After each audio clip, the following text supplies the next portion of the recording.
Maraming speculations as to the cause of death, pati yung motives behind it, and iba pa, no? The family gave me permission to also share with you the information that they have requested an autopsy once the remains arrive.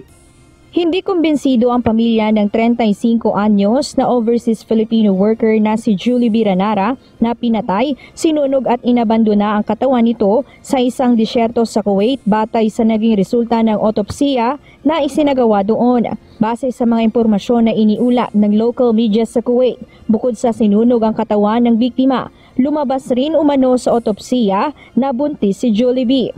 Ayon kay Department of Migrant Workers Secretary Susan Ople, humihiling ang pamilya ng biktima na isailalim muli sa autopsy ang labi ni Julie B. pagdating ng Pilipinas. Aniya, wala rin silang natanggap na opisyal na dokumento ng otopsiya ni Julie B. sa Kuwait.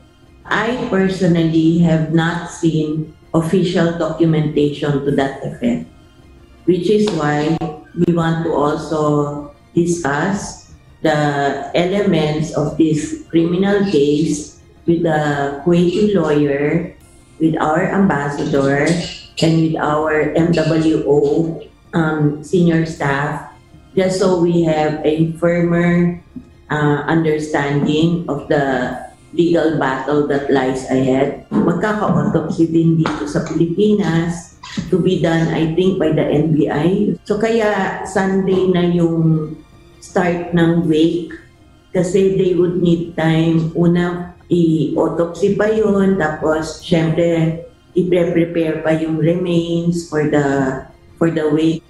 Mamayang alas 9 ng gabi, inaasahang darating sa bansa ang labi ni Julie B. kung saan sasalubungin ito ng kanyang mga kaanak at ilang opisyal ng DMW at Overseas Workers Welfare Administration. Samantala, inihayag naman ng DMW na sinampahan na ng disciplinary action ang employer ni Julie B. at ibinilang na ito sa listahan ng mga blacklist kung saan hindi na ito pinapayagan pang mag-hire ng Filipino worker.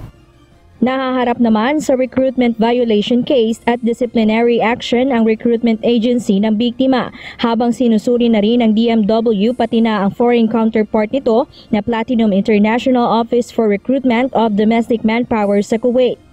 Meron na po tayong in-impose na disciplinary sanction, no? We already preventively suspended the employer because of the death of our OFW, no? At sinampahan na rin po natin ng disciplinary action against the employer. Definite na yun na blacklisted. Definite na po yun, ma'am. Inutusan na rin ng DMW ang recruitment agency ni Julie B. na Catalyst International Manpower Services Corporation sa Paco, Maynila na gumawa ng report sa kalagayan ng mga OFWs na hinahandle ng mga ito. Nakatakda namang humarap ang mga ito sa preliminary conference ng Philippine Overseas Employment Agency sa mga susunod na araw. Janice Enhente, UNTV, News and Rescue. Diyos ang aming sandigan, serbisyo publiko ang aming pinahahalaga.